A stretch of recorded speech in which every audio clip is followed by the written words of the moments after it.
Olá! Hoje a gente vai mergulhar de cabeça num texto que é, no mínimo, fascinante, As Chaves de Enoque.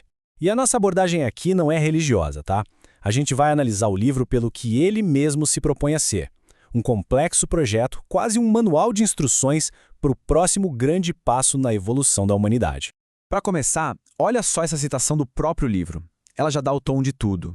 A ideia central é que existe uma linguagem por trás de tudo, tipo um código-fonte do universo, e essa linguagem é a luz. Segundo o texto, tudo que existe e tudo que ainda vai existir já está, de alguma forma, programado dentro dessa irradiação. É uma ideia bem poderosa, né?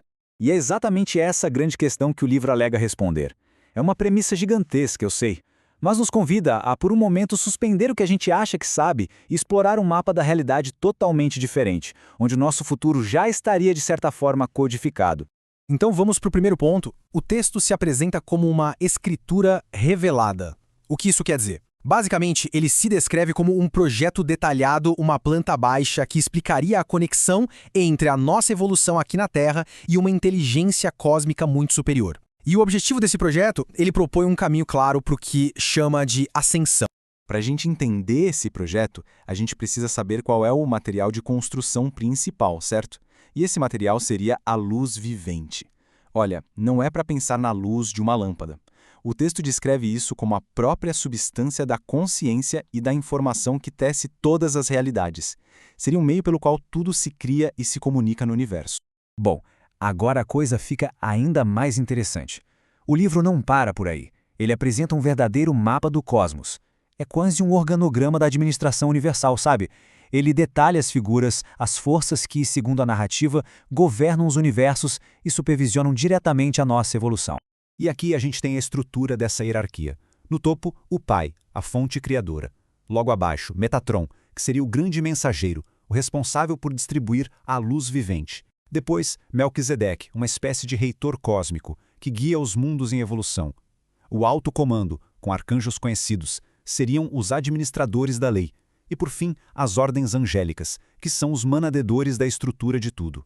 Essa é a equipe que, segundo o livro, supervisiona o projeto. Ok, mas e a gente? Onde a humanidade entra nessa história toda? O texto responde com um conceito central, o Adam Kadmon.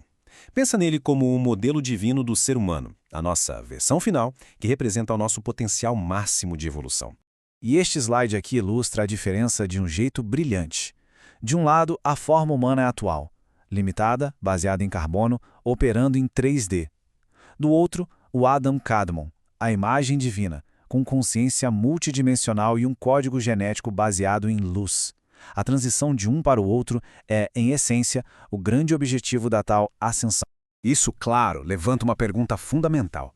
Tá, o objetivo é esse, mas como é que se chega lá? O livro argumenta que não é um processo passivo, que acontece do nada.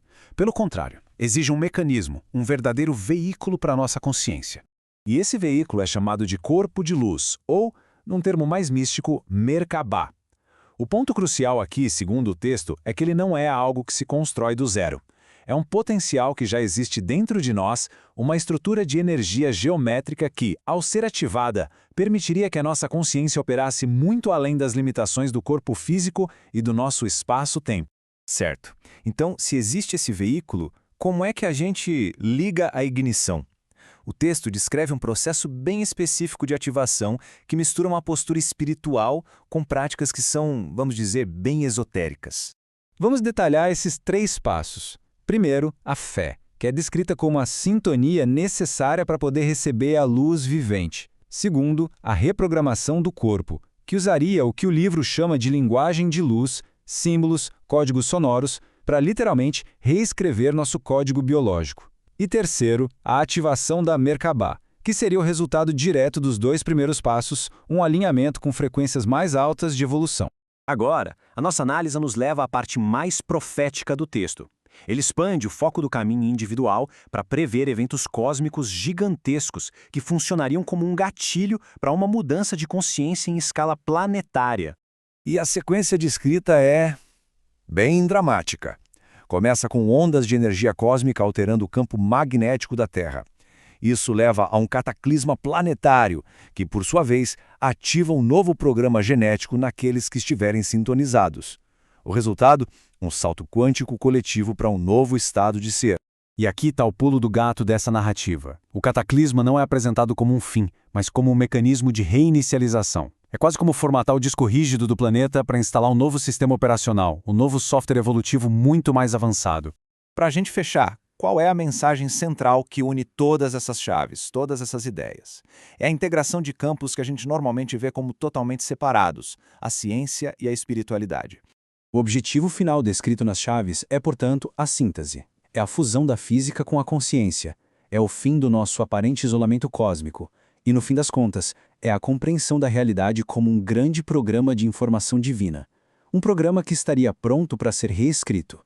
No final, a análise desse texto nos deixa com essa pergunta. Uma pergunta que mexe com a nossa percepção de tudo. A ideia de que talvez sejamos um código prestes a receber uma atualização divina é o pensamento final com que as chaves de Enoque nos confrontam. Agradeço a companhia nessa exploração.